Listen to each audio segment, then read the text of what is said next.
আসসালামু আলাইকুম ওরহমতুল্লাহি ওবরাকাতুহ। আলহামদুলিল্লাহি রব্বিল আলামিন ওয়াসসালাতু ওয়াসসালামু আলা সাইয়্যিদিল আমবিয়াই ওয়াল মুরসালিন ওয়া আলা আলিহি ওয়া আসহাবিহি আজমাইন ওয়া বাদ।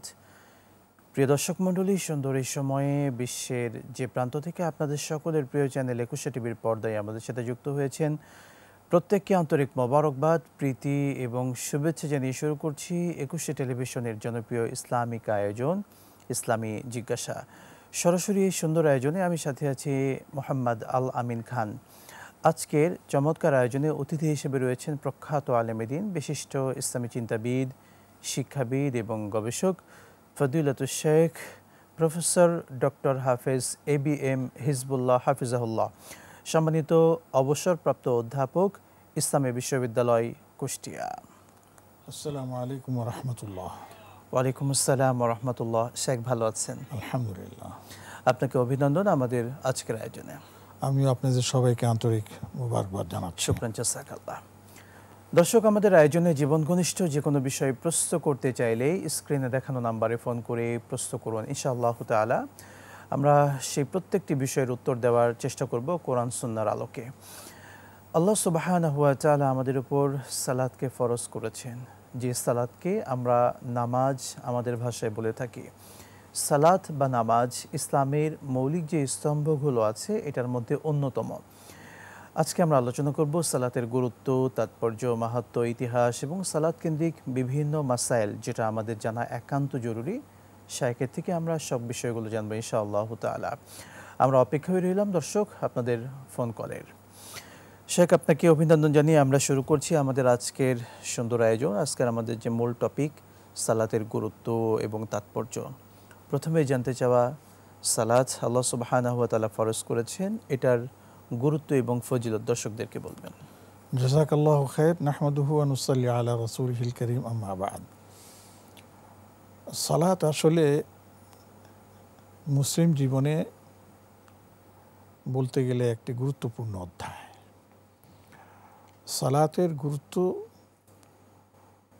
আমরা এইভাবে বর্ণনা করতে পারি, কেউ যদি ইচ্ছাকৃতভাবে সালাতকে অস্বীকার করে, কিন্তু সে কালেমা পড়ে, আল্লাহকে মানে, কিন্তু সালাতকে স্বীকার করে না, তাহলে সে মুসলমানই থাকতে পারে না।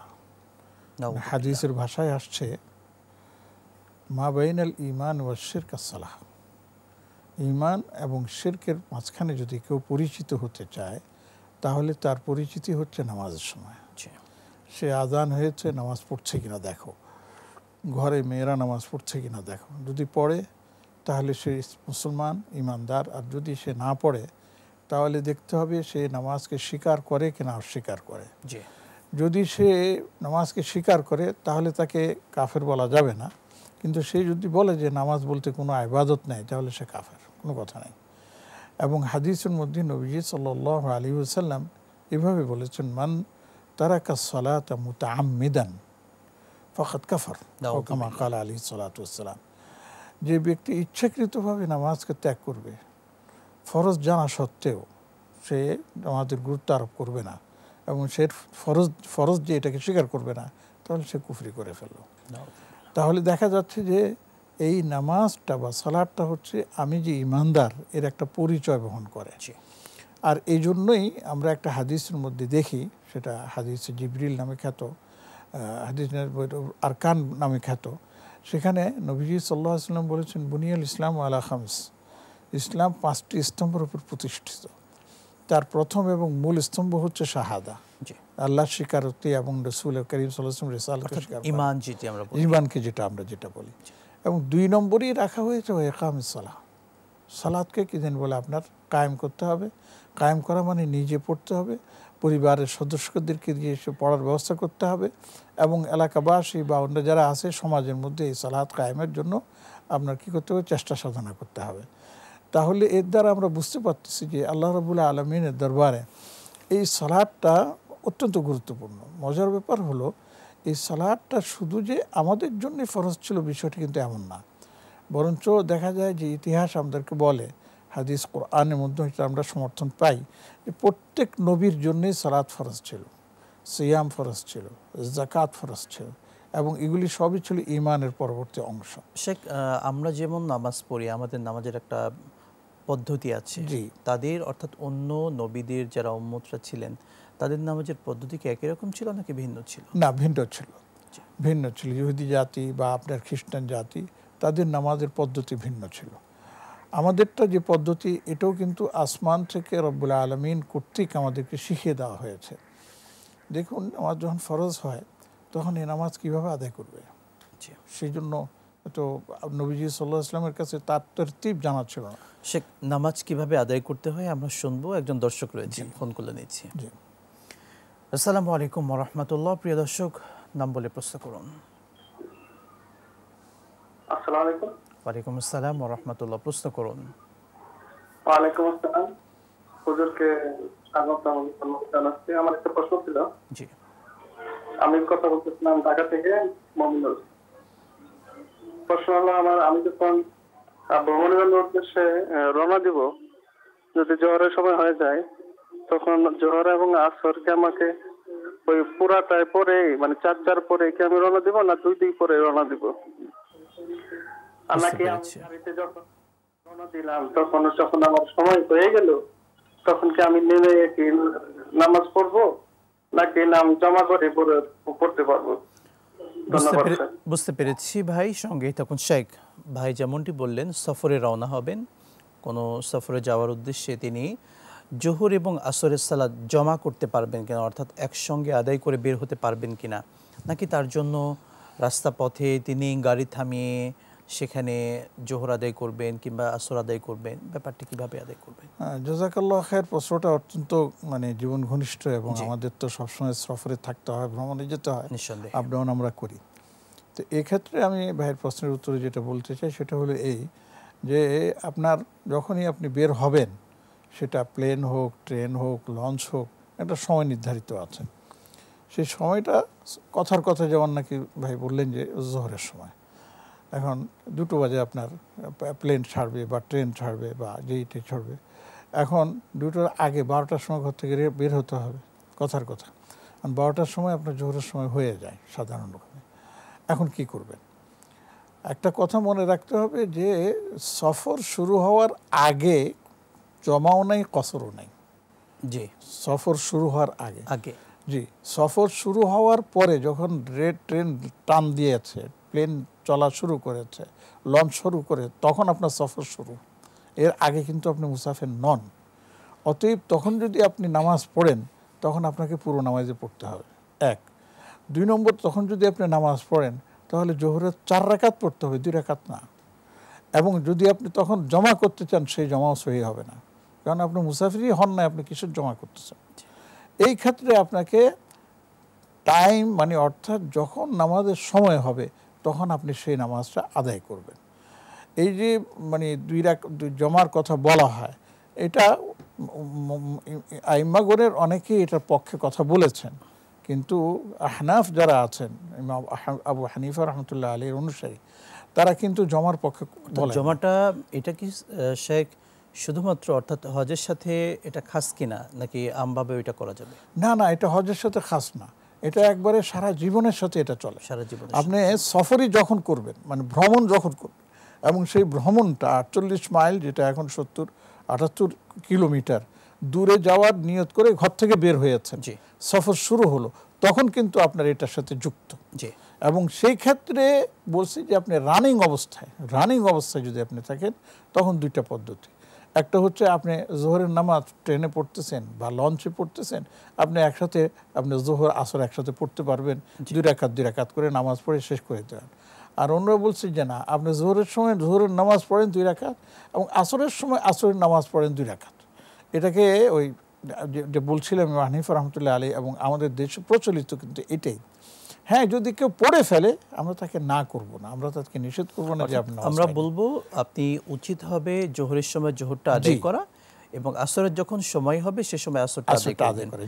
বর্তমানে আমাদের যানবাহনগুলোতে কিন্তু সেই ব্যবস্থা আছে, ট্রেনে উজুর ব্যবস্থা আছে, প্লেনে আছে, এমনকি আমরা যে বাসে চড়ি, বাস কিন্তু সেখানে উজুর ব্যবস্থা বলতে নামাজের সময় তারা সাইড দিয়ে দেয়, একটু সুযোগ দেয় যে নামাজ পড়ার জন্য।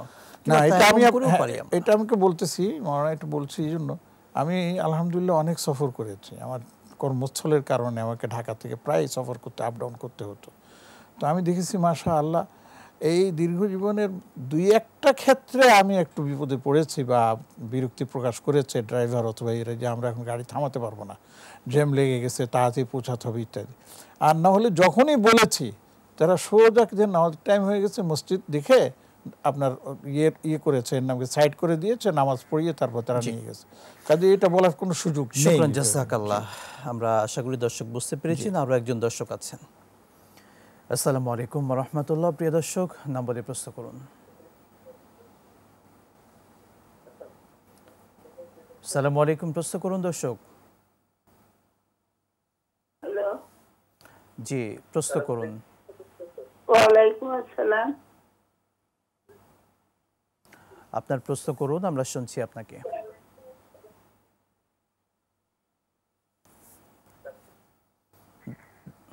সম্ভবত লাইনটি কেটে গিয়েছে, আমরা অপেক্ষায় থাকলাম, পুনরায় প্রশ্ন করবেন।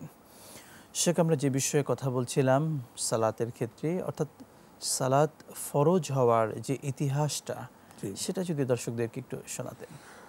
হ্যাঁ, এটা এখন আসুন আমি যেটা বলছিলাম তাহলে সেখান থেকে নিয়ে আসি, তাহলে যে এটা মিলে আসবে।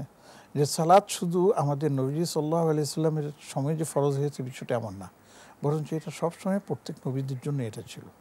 দেখুন হযরতে এর নাম কি, এই হযরত মুসা আলাইহিস সালামের কথা বলি। মুসা আলাইহিস সালামকে বলতেছেন ওয়া আনা আখতারতুকা লিমা ইউহা ফাসতামি' লিমা ইউহা ইন্নানি আনাল্লাহু লা ইলাহা ইল্লা আনা ফা'বুদনি ওয়া আকিমিস সালাতা লিযিকরি। আল্লাহ পাক বলতেছেন যে আমার স্মরণে তুমি সালাত কায়েম করো, সালাত পড়ো। মুসা আলাইহিস সালাম। আবার ওদিকে দেখেন ঈসা আলাইহিস সালামের কাছে যখন আমরা যাই তখন ঈসা আলাইহিস সালাম বলতেছেন দোলনায়, তিনি বাচ্চা শিশু, ওয়া আওসানি বিস সালাতি ওয়াজ যাকাতি মা দুমতু হাইয়া, যে আমাকে সালাতের জন্য ওসিয়ত করা হয়েছে, মানে নির্দেশ দেওয়া হয়েছে।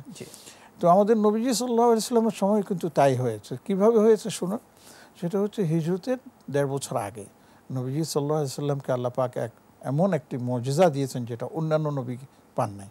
সেটা ছিল ইসরা এবং মেরাজ। ইসরা ছিল বাইতুল মাকদিস পর্যন্ত তার ভ্রমণ কাহিনী, যেটা ভোর রাতে হয়েছে, এবং সেই সূত্রেই মেরাজ হয়েছে। সেই মেরাজে রাসূলুল্লাহ সাল্লাল্লাহু আলাইহি সাল্লাম প্রথম আসমান থেকে নিয়ে সপ্তম আসমান ভেদ করে আপনার সিদরাতুল মুনতাহা পার করে চলে গেলেন নবীজি রাসূলুল্লাহ আল্লাহ রাব্বুল আলামিনের দরবারে। সেখান থেকে ফিরে আসার পরে সপ্তম আসমানে না ষষ্ঠ আসমানে হয়তো মুসা আলাইহিস সালাম ছিলেন।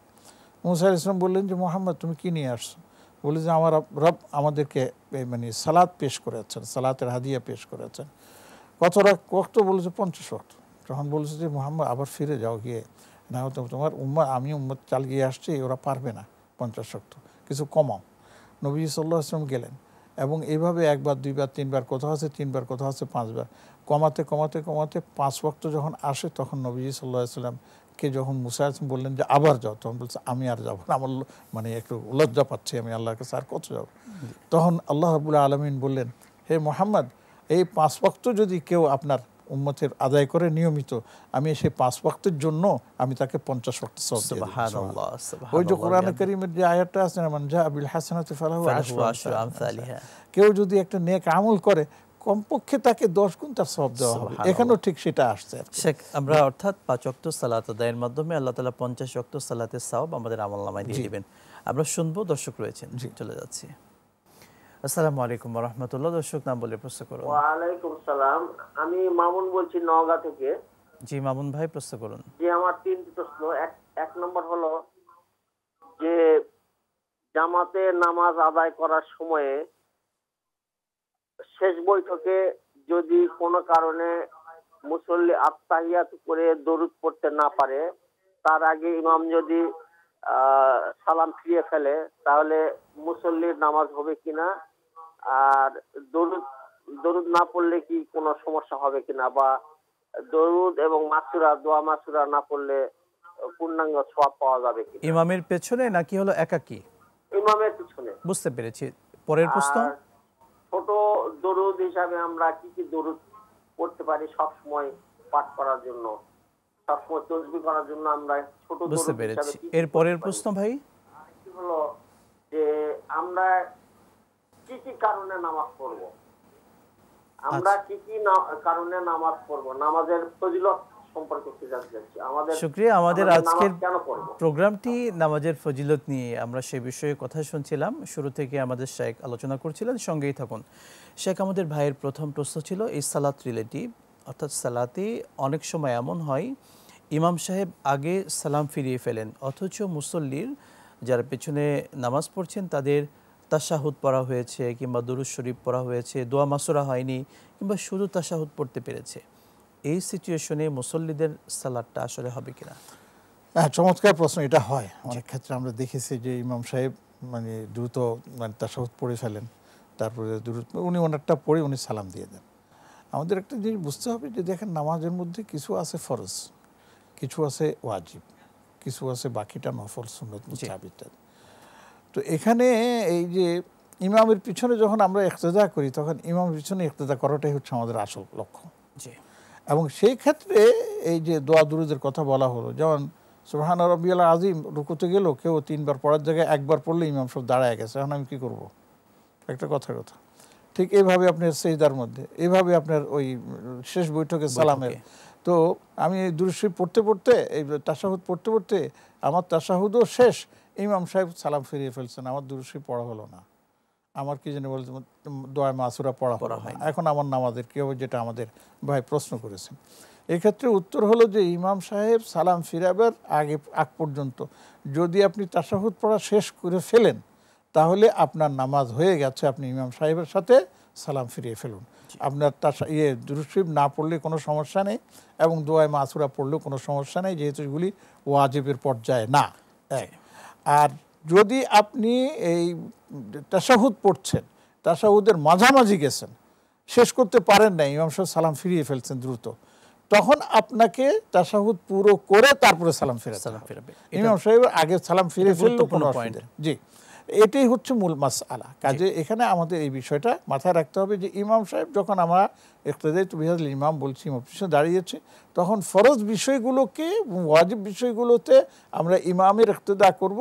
হ্যাঁ, কোথাও যদি ফরজটা ছুটে যায়, তাহলে আমরা সেই ফরজটা পুরো করে বাকিটা ছেড়ে দেবো। জি, শুকরান, জাযাকাল্লাহ। ভাইয়ের দ্বিতীয় প্রশ্ন ছিল সবসময় পড়ার মতো কি দুরূদ শরীফ রয়েছে ছোট, যেটা সবসময় মুখে তাসবির মতো পড়া যেতে পারে? অনেকে আছে এগুলির মধ্যে, যেমন নাকি সবচেয়ে ছোট যেটা, সেটা আমরা যেটাকে মানে মানে মানুষকে পরামর্শ দেই, এবং বিভিন্ন বইতেও কিতাবও পাবেন, সেটা হচ্ছে ছোট্ট আল্লাহুম্মা সাল্লি ওয়াসাল্লিম আলা নবিয়িনা মুহাম্মদ, আল্লাহুম্মা সাল্লি ওয়াসাল্লিম আলা নবিয়িনা মুহাম্মদ, এটা একটা আছে।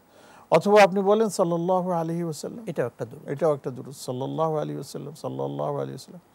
আরেকটা আছে, আপনি বলতেছেন আল্লাহুম্মা সাল্লি আলা নবিয়িনা আলাইহিস সালাতু ওয়াসসালাম, আলাইহিস সালাতু ওয়াসসালাম, আলাইহিস সালাতু ওয়াসসালাম। তো সেখানে আবার নবিয়িনা শব্দটা লাগালে সবচেয়ে উত্তম হয়। শুধু এতটুকু বললে মানে অনেকে এটাকেই মনে করেন যে, বলেন যে এটা ঠিক হবে না, পুরোটা হবে না।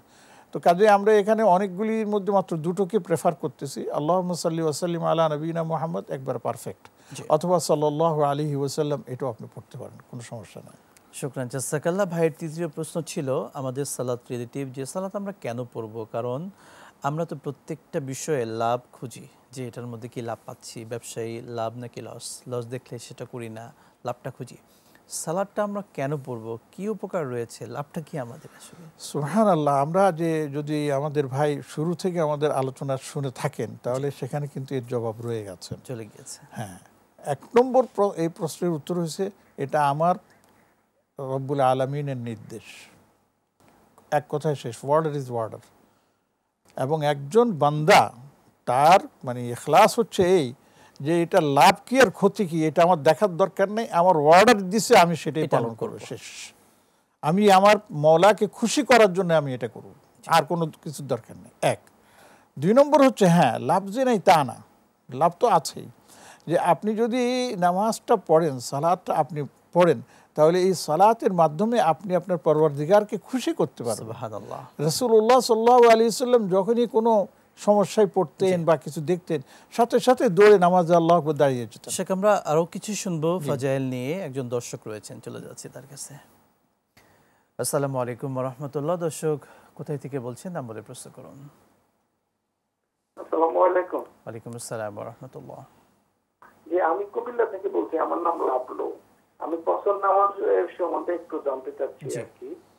এটা এক্সাক্ট আসলে আমি অনেক সময় চিটাগং বা ফেনীতে যাই ট্যুরে অফিসের কাজে, সেক্ষেত্রে কত কিলো হইলে আমার কসর নামাজ পড়তে হবে, নাম্বার 1। আর নাম্বার 2 হলো আমি যে ওখান থেকে এসে তখন আমি ফেনী গেলাম, ফেনী থেকে এসে এখানে আমার বাসার থেকে 1-1.5 কিলো দূরে আমার অফিস, আমি অফিসে বসি। এখন অফিসে বসা অবস্থায় আমি কি তখন কসর পড়বো নাকি পুরো নামাজই পড়বো? এই দুইটা প্রশ্নই আমার। বুঝতে পেরেছি। আমাদের সালাত রিলেটিভ প্রশ্ন। শেখ, আগের প্রশ্নের আমরা ফাজাইলগুলো নিয়ে পরে শুনবো, অনেকগুলো আলোচনা হয়েছে। আমাদের ভাই যেমনটি প্রশ্ন করলেন যে কত কিলো, আমাদের হিসাবে কত কিলো হলে তিনি কসর করবেন, প্রথম প্রশ্ন ছিল তার। এবং সেকেন্ড হচ্ছে তিনি যখন কসর থেকে অর্থাৎ তার ট্যুর থেকে ফেরেন বা অফিসের কাছ থেকে ফেরেন, অফিস এবং বাসার দূরত্ব 1.5 কিলো মতো হবে। তো অফিসে তিনি কি কসরই আদায় করবেন নাকি পুরো সালাতটা আদায় করবেন? হ্যাঁ, চমৎকার প্রশ্ন এটা আসছে। সেটা হচ্ছে এই যে কসরের জন্য যেটা ফিকহার কিতাবগুলোতে আছে সেটা হচ্ছে যে মাইল হিসাবে 48 মাইল। এখন সেটাকে আমরা কিলোতে যদি নিয়ে যাই তাহলে সেটা হবে আপনার 78 থেকে 80-85 কিলোমিটার পর্যন্ত বলা হয়। তো এটা কিন্তু আপনার সেই 78 বা 48 মাইল গেলে পরে আপনি মুসাফির হচ্ছেন, বিষয়টা কিন্তু এটা না। বিষয়টা হচ্ছে আপনি যেখান থেকে রওনা করতেছেন আপনার বাসা, যে জার্নি শুরু হয়েছে, জার্নির যে স্টেশনটা আছে সেই স্টেশনটা ক্রস করে আপনার গাড়ি যখন চলা শুরু করবে আপনি মুসাফির হয়ে গেছেন, মুসাফিরই আপনার শুরু হয়ে গেছে। এখনো আপনি 48 মাইল ক্রস করেন নাই, তার আগেই নামাজের সময় হয়ে গেছে, আপনি নামাজ পড়তে চান, আমরা আরো সহজভাবে বলতে পারি, কেউ ঢাকা থেকে চিটাগং যাবেন, ঢাকা থেকে গাড়ি রওনা করেছেন, তিনি মুসাফির হয়ে গেছেন। এটা এক্স্যাক্টলি আপনি সুন্দর কথা বলেছেন। ট্রেনে হোক, বাসে হোক, যেটাই হোক, তিনি গেছেন। না, এখানেও আবার একটা প্রশ্ন আছে, ঢাকাতে রওনা হয়ে যদি অনেক সময় গাড়ি ঢাকার মধ্যে ঘুরে প্যাসেঞ্জার তোলে, ততক্ষণ পর্যন্ত হবে না, ঢাকার এরিয়া পার করতে হবে। ঢাকার এরিয়া পার করলেই আপনি মুসাফির হয়ে গেছেন। এখন আপনি চিটাগাং পর্যন্ত পৌঁছা লাগবে না, 10 মাইল পরে গিয়ে আপনি আরেকটা স্টেশনে ঢুকছেন, আপনি এখন নামাজের সময় আছে, নামাজ পর্যন্ত এখন কসরের নামাজ পড়বেন। এটাই হচ্ছে মূল কথা, 1 নম্বর। 2 নম্বর হচ্ছে তিনি ঘরের থেকে মানে সফর থেকে ফিরে আসছেন, ফিরে এসে এখনো বাড়িতে ঢুকেন নাই। বাড়িতে ঢোকার আগে তার আরেকটা অফিস আছে বা তার কোথাও তিনি মানে ইয়ে করতেছেন, রেস্ট নিচ্ছেন বা বসবেন, সেখানে যদি তিনি বসেন তাহলে কিন্তু তখনও মুসাফিরি শেষ হয় না। মুসাফিরি শেষ হবে কখন? যখন আপনি যেই এলাকায় থাকেন সেই এলাকায় ঢুকার পরে আপনি মুসাফিরি শেষ। এখন এই এলাকাটা নির্ধারণ হবে কিভাবে? সেটা 2 ভাবে। যদি শহর হয় তাহলে শহর, যেমন ফেনী শহরের মধ্যে যদি ওনার বাড়ি হয় তাহলে ফেনীতে ঢুকার সাথে সাথে তার মুসাফিরি শেষ। এখন এটা আপনি বলতে পারবেন না যে আমার বাড়ি এখনো 1.5 কিলোমিটার দূরে আছে, না, এটা বলা যাবে না। শহরের ভিতরে হলে আপনি শেষ, ঠিক আছে না? তাহলে আপনি এখানে মুসাফির হয়ে থাকবেন না, আপনি এখানে মুকিম হয়ে গেছেন, আপনি পুরো নামাজই পড়তে হবে। অর্থাৎ আমরা সহজে বলতে পারি ভাই পুরো নামাজ পড়বেন। জি। শুকরান, জাযাকাল্লাহ শেখ। আমরা আপনার কাছে আবারও আসবো বিরতির পরে। প্রিয় দর্শক মণ্ডলী, দেখছিলেন একুশে টিভির জনপ্রিয় ইসলামিক আয়োজন ইসলামী জিজ্ঞাসা। সুন্দর আয়োজনে এ পর্যায়ে নিচ্ছি ছোট্ট বিরতি, সঙ্গেই থাকুন, ফিরছি ইনশাআল্লাহ।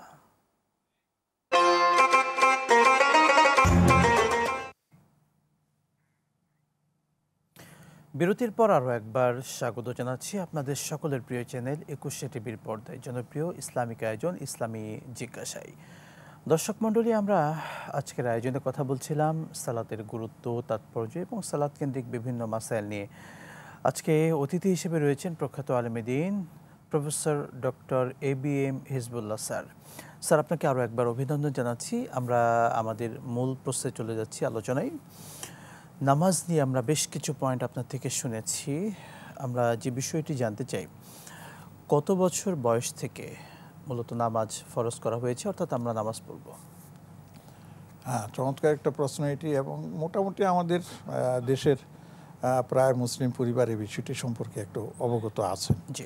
তারপরেও সেটা আমরা বলি, যেহেতু এখন কিছু পরিবর্তন হয়েছে, মানুষের মধ্যে ধর্মীয় আবেগ বৃদ্ধি পাচ্ছে, যেমন আবার তার থেকে পিছুটানো আছে। তো কত বছর বয়সে থেকে আমরা নামাজের ব্যাপারে বা সালাতের ব্যাপারে বাচ্চাদেরকে আমরা মানে মানে নির্দেশ দেব, সেটা আমাদের প্রিয় নবী রাসূলুল্লাহ সাল্লাল্লাহু আলাইহি সাল্লাম হাদিসে বর্ণনা করে দিয়েছেন। সেটা ছিল এই যে মুরু সিবিয়ানাকুম বিসসালাতি ইযা বালাগু সাবআ, তোমরা তোমাদের সন্তানদেরকে সালাতের আদেশ করো যখন তাদের বয়স সপ্তম বছরে পদার্পণ করে, তারা সপ্তম বছরে শুরু করে।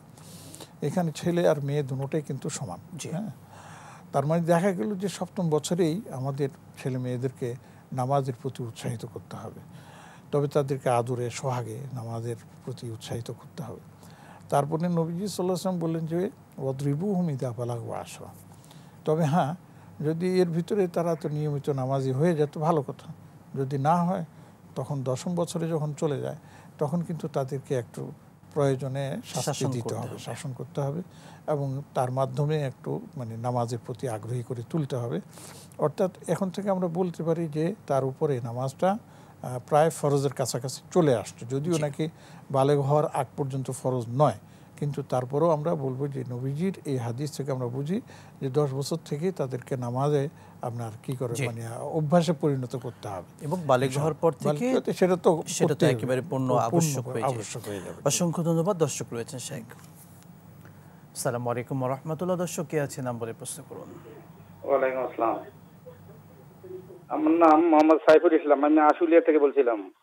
ভাই প্রশ্ন করুন। আমার প্রশ্ন হচ্ছে, আমরা ইমাম সাহেবের পিছনে যখন জামাতে নামাজ পড়ি তখন আমরা আমরা যখন ইমাম সাহেবের পিছনে নামাজ আদায় করি তখন সূরা ফাতিহা পড়তে হবে কিনা? বুঝতে পেরেছি। আর কোনো প্রশ্ন আছে? জি, দ্বিতীয় প্রশ্ন হচ্ছে, নামাজ শেষে সম্মিলিত মুনাজাতটাকে জায়েজ কি না জায়েজ? বুঝতে পেরেছি ভাই। আর কোনো প্রশ্ন করবেন? ধন্যবাদ, আপনি যুক্ত থাকুন শেখ। ভাইয়ের দুটি প্রশ্ন খুবই গুরুত্বপূর্ণ। ইমাম সাহেবের পেছনে মুক্তাদিগণ সূরা ফাতিহা তেলাওয়াত করবেন কিনা, জরুরি কিনা? জি, এটা একটি প্রসিদ্ধ মাসআলা, বিখ্যাত মাসআলা। কেউ বলছেন পড়তে হবে, কেউ বলছেন না পড়া লাগবে না।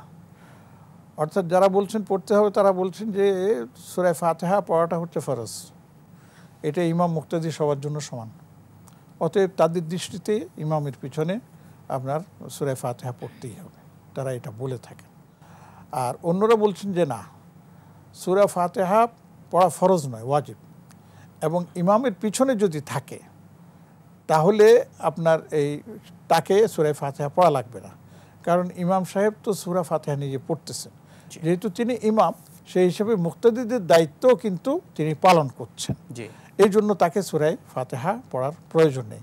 হাদিস আছে, এটা লম্বা চড়া একটা আলোচনা, তো ছোট্টখাট্টভাবে এটা আমরা বলি যে এটা নিয়ে আমাদের বাড়াবাড়ি এবং ছাড়াছাড়ির প্রয়োজন নেই। যারা পড়তে চায় পড়ুক, যারা পড়তে না চায় তাদেরকে আমরা জোর করব না, পড়তেই হবে। আর যারা পড়তে চায় তাদেরকে আমরা নিষেধ করব না যে পড়া যাবে না। দুটোই হাদিস সম্পর্কিত এবং হাদিস সমন্বিত, অতএব আপনি যেটার উপর আমল করেন সেটাই ভালো। তবে আমরা আমাদের শিক্ষকগণ যারা আছেন তাদের কাছ থেকে শুনেছি, তাদের কাছে শিক্ষা পেয়েছি যে যেখানে যেটার উপর আমল হয় তোমরা সেই আমলটাই করার চেষ্টা করো, সেখানে তোমরা বিতর্ক করে কোনো ফিতনা সৃষ্টি করার চেষ্টা করবে না। আর যেমন আমাদের দেশে সূরা পড়া হয় না, কাজে আমরা সেভাবে আমল করতে পারি, কোনো অসুবিধা নেই। বা আপনি এমন কোনো মসজিদে গেলেন যে সেখানে সবাই পড়ে, ঠিক আছে, আপনিও মনে মনে পড়ে নেন, তাতে কোনো অসুবিধা নেই। জি, শুকরান, জাযাকাল্লাহ, খুবই চমৎকার উত্তর দিয়েছেন শেখ। কারণ এটি নিয়ে আমরা মাসালা মানার চেয়ে দ্বন্দ্বের দিকে বেশি জোর দিই। এটা মসজিদে অনেক দ্বন্দ্ব তৈরি হয়ে যায় একে অন্যকে।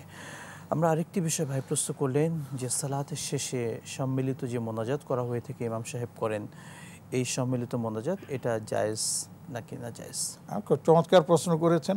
এক সময় ছিল যে সম্মিলিত মোনাজাত ইমামের পিছনে বা ইমাম সাহেব করা প্রায় বাধ্যতামূলক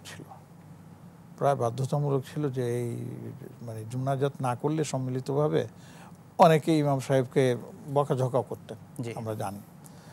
তো আল্লাহ জাযায়ে খায়ের দেখ, আমাদের চট্টগ্রামের মেখলের মুফতি আজম ফায়জুল্লাহ সাহেব রহমতুল্লাহ আলাইহ সর্বপ্রথম এটার উপরে কলম ধরেছেন। উনি বলেছেন যে দেখো, নামাজের পরে তোমরা মোনাজাত করো, কোনো অসুবিধা নেই, কিন্তু এটাকে বাধ্যতামূলক করো না। অর্থাৎ মোনাজাতটা নামাজের কোনো অংশ নয়। অতএব তুমি যদি করো, নিজে করো, অসুবিধা নেই। তুমি যদি ছেড়ে দাও তাতেও কেউ তোমাকে বকাঝকা করতে পারবে না। সম্মিলিতভাবে করলেও কোনো সমস্যা নেই, আর যদি না করো সেখানেও তোমাদের কেউ কিছু বলতে পারবে না। এবং সেটাই এখন আলহামদুলিল্লাহ আমাদের দেশে আমরা প্রচলন দেখতেছি। অনেক মসজিদে দেখা যাচ্ছে ইমাম সাহেব সালাম ফেরাচ্ছেন, সালাম ফেরার পরে অনেক মানুষ উঠে চলে যাচ্ছে, নামাজ পড়তে আপনার মোনাজাত করছে না। আবার অনেকে বসে আছেন, দেখা যায় ইমাম সাহেব উঠে চলে যাচ্ছেন, আপনার কি জানি বলে মোনাজাত করতেছেন না, কিন্তু কারোর মধ্যে কোনো চুচারা নাই। এক কথা আমি বলি যে মোনাজাতটা নামাজের অংশ নয়, এই কথাটা মাথায় রাখেন। 2 নম্বর হচ্ছে যদি কেউ নামাজের অংশ মনে করে বাধ্যতামূলক করেন তাহলে এটা বেদাত, এতে কোনো সন্দেহ নেই, তখন এই মোনাজাত ছেড়ে দিতে হবে। 3 নম্বর হচ্ছে আমি ওইটাকে মোনাজাতের অংশ মনে করি না, কিন্তু আমার ইচ্ছা হয় আমি আল্লাহর সাথে একটু কথা বলি, আল্লাহর কাছে আমরা চাই। হাদিসের মধ্যে এটা আছে, ফরজ নামাজের পরে যদি কেউ দোয়া করে আল্লাহ কবুল আপনি করেন, কোনো অসুবিধা নেই। ইমাম সাহেব করলেও করতে পারেন, একা যদি আপনি করতে যান তাও আপনি করতে পারেন, কোনো সমস্যা নাই। কাজে এটা নিয়ে আমাদের যেন বাড়াবাড়ি না হয়। শুকরান, জাযাকাল্লাহ, খুবই চমৎকার উত্তর দিয়েছেন শেখ। আমরা এই মাসালাই আমাদের মসজিদগুলোতে দ্বন্দ্বই দেখি বেশিরভাগ। একদল বলছেন যে সম্পূর্ণ বিদআত ও বিদআতের উপর অটল থেকে তারা বিশৃঙ্খলা তৈরি করেন, আর একদল বলছেন না, করতেই হবে। চমৎকার বললেন শেখ। আমরা আরেকটু বলতে চাই, ফরজ সালাতের পরে মাসনুন কোন কোন দোয়া পড়া খুব জরুরি? মাসনুন দোয়া তো একটা দুইটা না, অনেকগুলি দোয়া আছে তো। জি, আস্তাগফিরুল্লাহ 3 বার, সালাম ফিরাবার সাথে আল্লাহুম্মা আনতাস সালাম ওয়া মিনকাস সালাম তাবারাকতা ইয়া যাল জালালি ওয়াল ইকরাম। এরপরে আপনার সুবহানাল্লাহ 33 বার, আলহামদুলিল্লাহ 33 বার, আল্লাহু আকবার 33 বার, লা ইলাহা ইল্লাল্লাহ ওয়াহদাহু লা শারীকা লাহু লাহুল মুলকু ওয়া লাহুল হামদু ওয়া আলা কুল্লি শাইইন কাদির 100 বার হয়ে গেল। অথবা আল্লাহু আকবার 34 বার পড়েন, এবং এটা পড়লে আপনি একটা হজের সওয়াব পেয়ে যাচ্ছেন। সুবহানাল্লাহ। তারপরে আপনি কি জানি বলে এরপরে আয়াতুল কুরসি পড়েন, আল্লাহু লা ইলাহা ইল্লা হুয়াল হাইয়ুল কাইয়্যুম, আপনি এটা পড়েন। এটা তো অনেক ফজিলত। হ্যাঁ, এটার অনেক ফজিলত আছে। এরপরে আরো দোয়া আছে, যেমন আল্লাহুম্মা ইন্নী আসআলুকা ইলমান নাফিআন ওয়া রিজকান ওয়াসিআন ওয়া শিফাআন মিন কুল্লি দাইন, আল্লাহুম্মা লা মানিআ লিমা আতাইতা ওয়া লা মুতি লিমা মানা'তা, এটাও আছে। তারপরে আরো অনেকগুলি দোয়া আছে, আপনি যেটা আপনি মনে করতে পারেন আপনি পড়েন, কোনো অসুবিধা নেই। আমি একবার গুনে দেখেছিলাম প্রায় 18টা না 19টা দোয়া আছে আপনার ফরজ নামাজের পরে যে এটা করা। অর্থাৎ আমাদের যতটুকু সাধ্য হয় আমরা সেগুলি পড়ব, এবং এটাই হলো সুন্নাহ। এটার পরে আমরা যদি চাই মোনাজাত করব একাকী কিংবা সম্মিলিত, এটা করতে পারে। এবং ওইটাও আছে যে আপনি এইগুলোও যদি আপনি হাত তুলে মোনাজাতের মধ্যে বলতে পারবেন। এটা তো দোয়া আমরা করছি, এটা তো দোয়া সম্পূর্ণ। হ্যাঁ, জি, এটাই। শুকরান, জাযাকাল্লাহ, খুবই গুরুত্বপূর্ণ পয়েন্ট। অর্থাৎ এগুলো যে গুরুত্বপূর্ণ দোয়া, এটা আমরা অনেকে বুঝি না আর কি। আমরা দর্শকের ফোনে চলে যাচ্ছি। আসসালামু আলাইকুম ওয়া রাহমাতুল্লাহ। দর্শক মণ্ডলী, কে আছেন? প্রশ্ন করুন। হ্যালো, প্রশ্ন করুন ভাই। হ্যাঁ, বলছি যে পিশাব পায়খানা করার পর মানে ইস্তেনজা, মানে অর্থাৎ এক কথা ইস্তেনজারের পরে কুলুপ বা টিস্যু ব্যবহার করা কতটুকু জরুরি এবং নিয়মটা? বুঝতে পেরেছি। আর কোনো প্রশ্ন আছে? না, আর কোনো প্রশ্ন নাই। শুকরিয়া শেখ, আমরা বুঝতে পেরেছি। অর্থাৎ ইস্তেনজার পরে ঢিলা কিংবা আমরা টিস্যু যে ব্যবহার করছি, এটা ব্যবহারের পদ্ধতি কি এবং ব্যবহার করাটা কতটা জরুরি? জি, এক সময় ছিল নবীজি সাল্লাল্লাহু আলাইহি সাল্লামের সময় আপনার এই মলমূত্র অথবা পেশাব পায়খানা করার পরে আপনার এই ঢিলা কুলুকের ব্যবস্থা ছিল। দেখুন, পেশাব যখন মানুষ করে তখন পেশাবের যে মানে ইয়েটা আছে, ফোঁটা ফোঁটা বের হওয়ার সম্ভব থাকে। যদি ফোঁটা ফোঁটা বের হওয়ার সম্ভাবনা থাকে তাহলে সেখানে আপনি মাটি দিয়ে হোক, বর্তমানে টিস্যু এখন মাটির জায়গা দখল করে ফেলেছে, সেটা দিয়ে আপনি একটু নাড়াচাড়া করে ছেড়ে দিলেন, তাহলে পানি যদি ভিতরে থাকে সেটা বেরিয়ে গেল, আপনার ইস্তেঞ্জা হয়ে গেল। অথবা আপনি যদি পায়খানা করেন তাহলে সেখানের মধ্যে যদি পায়খানা, আগেকার দিনে আপনার দেখা গেছে যে বিশেষ করে আপনার আরবে যে তাদের এগুলি ছিল সব ইয়ের মতন, ছাগলের ইয়ের মতন ছিল, শুকনা শুকনা শুকনা শুকনা। তো সেই জায়গার মধ্যে আপনারা তো ঢেলা টুলে ছিল না, পানি ব্যবহার করতো না তারা, তো কোনো রকম মুছে দিলেই তারপর সেটা কাজ হয়ে যেত। কিন্তু এখন আমাদের যেগুলো আছে নরম এবং কি যেন বলে সেখানে আপনার যে পায়খানার জায়গাটা আছে ওটা ছড়ায়া যায়, সেই ক্ষেত্রে আপনি ঢিলা কুলুক ব্যবহার করলেও আবার পানিও ব্যবহার করতে হবে, পানিও ব্যবহার করতে হবে। হাদিস কোরআনে কারীমের মধ্যে আছে, ইন্নাল্লাহা ইউহিব্বুল মুতাতাহহিরিন, রিজালুন ফীহি ইউহিব্বুত তাওয়াবিন ওয়া ইউহিব্বুল মুতাতাহহিরিন, ওটা আছে। তো এখান থেকে আমি যেটা ভাইকে বলতে চাই সেটা হচ্ছে যে এটা সম্পূর্ণ নির্ভর করে যিনি পেশাব পায়খানা করতেছেন ব্যক্তির উপর। তিনি পেশাব করার পরে যদি মানে কনফিডেন্স থাকে যে তার আর পেশাবের কোনো ইয়ে হবে না, মানে ফোঁটা টপকাবে না, তখন তিনি শুধু আপনার টিস্যু এবং পানি ধুয়ে চলে আসলে কোনো অসুবিধা নেই। আর যদি মনে করেন যে সম্ভাবনা আছে তাহলে তিনি একটু অপেক্ষা করে একটু নাড়াচাড়া করে তারপর আপনার করবেন। ঠিক এইভাবে পায়খানার ক্ষেত্রে এই জিনিসটা আছে, যদি সেখানে আপনার সেটা থাকে মানে পাতলা থাকে তখন সেখানে তিনি টিস্যু ব্যবহার করলে এটা ব্যক্তির উপরে নির্ভর করবে। শুকরান, জাযাকাল্লাহ। খুবই জীবন ঘনিষ্ঠ প্রশ্ন শেখ, আমরা অনেকগুলো বিষয় জানতে পেরেছি। আমরা নিজ গ্রামে অনেক সময় বেড়াতে যাই, ঢাকা থেকে গ্রামে যাচ্ছি 1 দিন 2 দিন বা অল্প সময়ের জন্য। এই অল্প সময়ের জন্য নিজ গ্রামে বেড়াতে গেলে তখন কি কসর আদায় করতে হবে? হ্যাঁ, চমৎকার একটা ভালো প্রশ্ন করেছেন। দেখুন, নিজ গ্রামে যদি আমরা যাই, গ্রামের দুটো পজিশন আছে। একটা হচ্ছে গ্রামে আমার বাপ দাদারা ছিলেন, আমার চাচারা সবাই আছেন, নিজের বাড়ি ঘরও আছে, নিজের জমি আছে, ভিটে জমি, বিশেষ করে কৃষি জমিটা ধরতে পারবো বাইরে, কৃষি জমি না, ভিটে মাটি আছে। তো আমরা ঈদের উপলক্ষে বা বিভিন্ন অকেশন আমরা যাই, তখন সেই নিজ বাড়িটা কিন্তু নিজ বাড়ি হয়ে যায়। নিজ বাড়ি তখন সেই বাড়ির এরিয়ার ভিতরে বা গ্রামের মধ্যে যেই গ্রামে আমার বাড়িটা, সেই গ্রামে ঢুকে গেলে তখন আর আমি মুসাফির না, তখন আমি মুকিম, তখন আমি বাড়ির একজন সদস্য, অর্থাৎ পূর্ণ নামাজ পুরো নামাজ সেখানে আপনি পড়তে হবে। হ্যাঁ, দর্শক আছে, একটু ফোন নিয়ে নিচ্ছি। আসসালামু আলাইকুম ওয়া রাহমাতুল্লাহ। প্রশ্ন করুন দর্শক। আসসালামু আলাইকুম দর্শক, প্রশ্ন করুন। ওয়ালাইকুম আসসালাম, আলহামদুলিল্লাহ, কেমন আছেন? আলহামদুলিল্লাহ, প্রশ্ন করুন ভাই। আলহামদুলিল্লাহ। আমার একটু আমার নাম মোহাম্মদ রেজিন, আমার একটু জুরাইন থেকে বলছিলাম। আমার একটা প্রশ্ন হলো যে শুনছি, বলুন। আপনার টেলিভিশনের ভলিউমটা কমিয়ে নিন। হ্যাঁ, কমাইছি। ওই যে প্রশ্নটা হলো ফরজ নামাজের পরে আমরা যেমন 3 তাসবিহ বলি, 33 বার সুবহানাল্লাহ, আলহামদুলিল্লাহ, বা এই যে বিভিন্ন দোয়া দরুদ পড়ি বা মোনাজাত ধরি, লম্বা করে মোনাজাত ধরি, এটা কি ফরজ নামাজের পরে করা যাবে? এটা তো একটা নফল ইবাদত, সামনে সুন্নাত আছে, সেটা রেখে কি এটা করা যাবে কিনা? আমরা ঠিক কিছুক্ষণ পূর্বেই এই বিষয়ে বিস্তারিত আমাদের শাইখ কথা বললেন, যদি আপনি শুনে থাকেন এরপরে আমাদের শাইখ রিপিট করবেন। শেখ, আমরা পূর্বের মাসালার আপনি বলছিলেন গ্রামে বেড়াতে গেলে 2টি পদ্ধতি।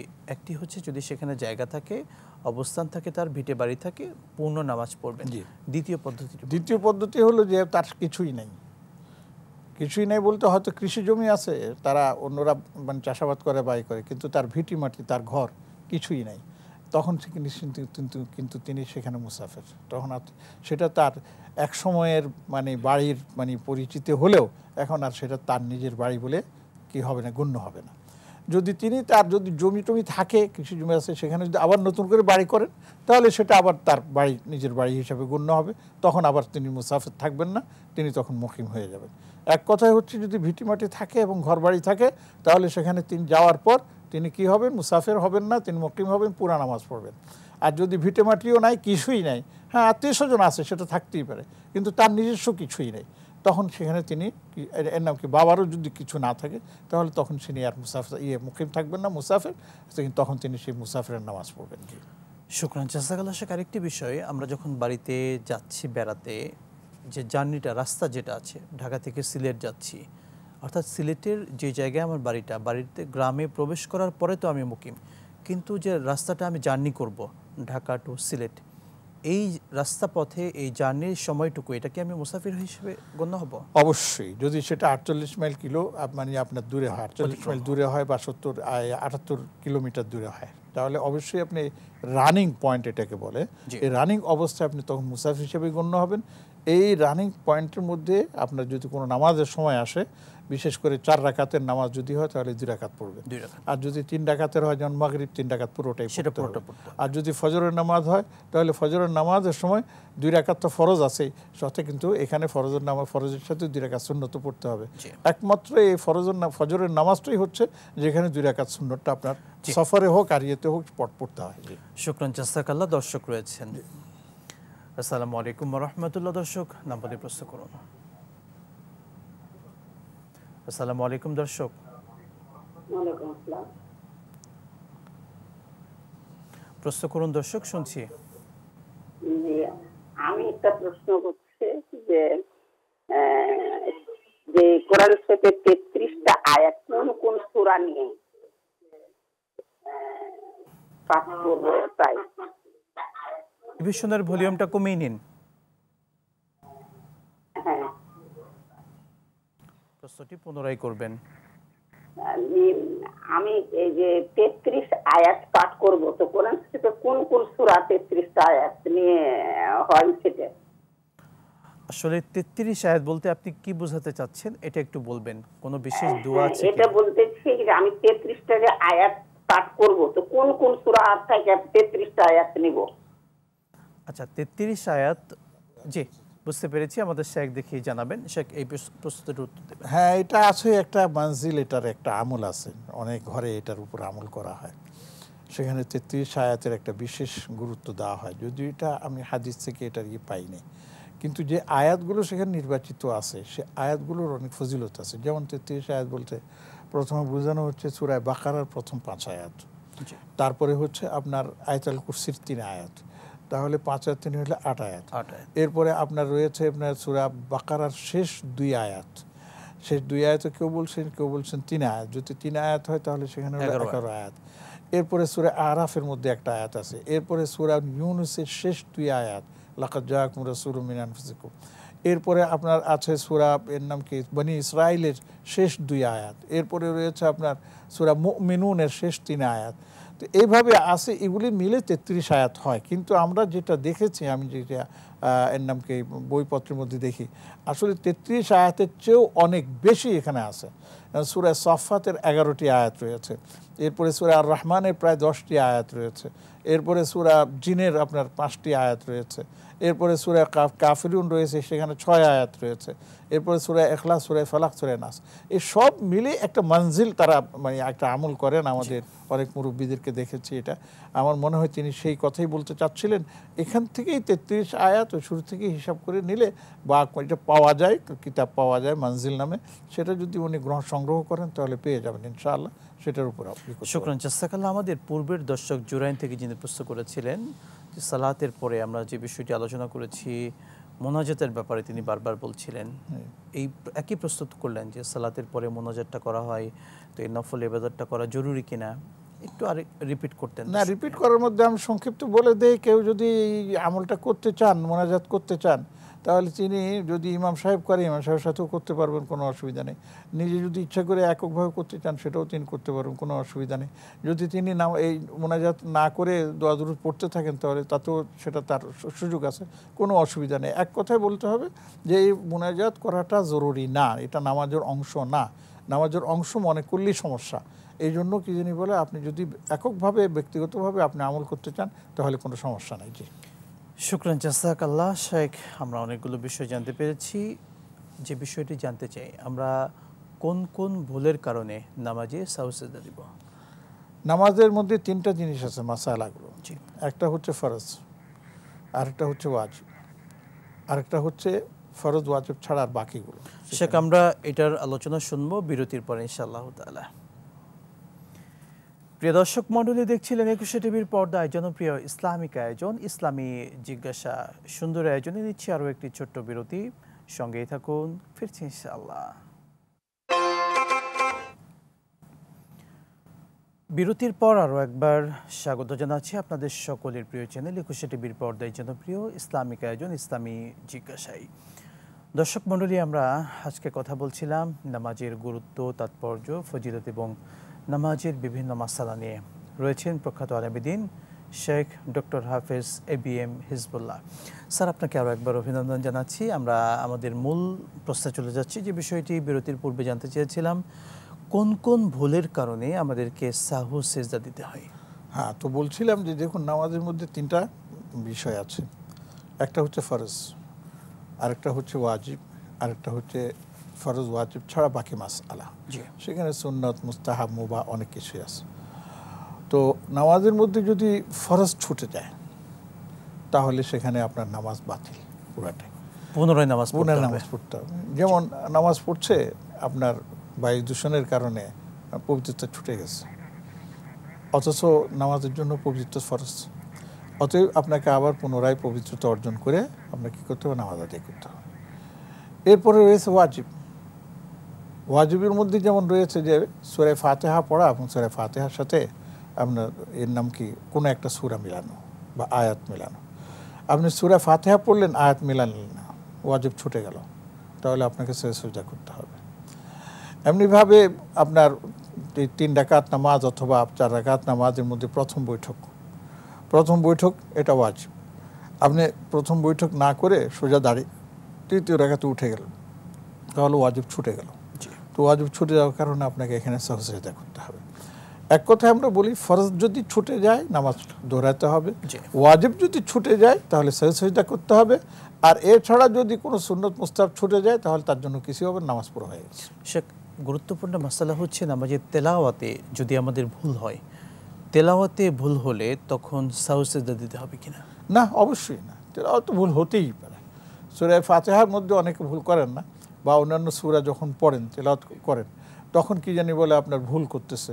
এখন ভুল করার কারণে সেই ভুলের কারণে অর্থ বিকৃত হয় নাই বা আপনার তাহরিফ হয় নাই, কিন্তু হয়তো এক আয়াত ছুটে গেছে বা এক শব্দের জায়গায় আরেক শব্দ পড়ে ফেলেছে, এই জন্য নামাজের কোনো ক্ষতি হবে না এবং এই জন্য আপনার সাজদা দেওয়া লাগবে না ইনশাআল্লাহ।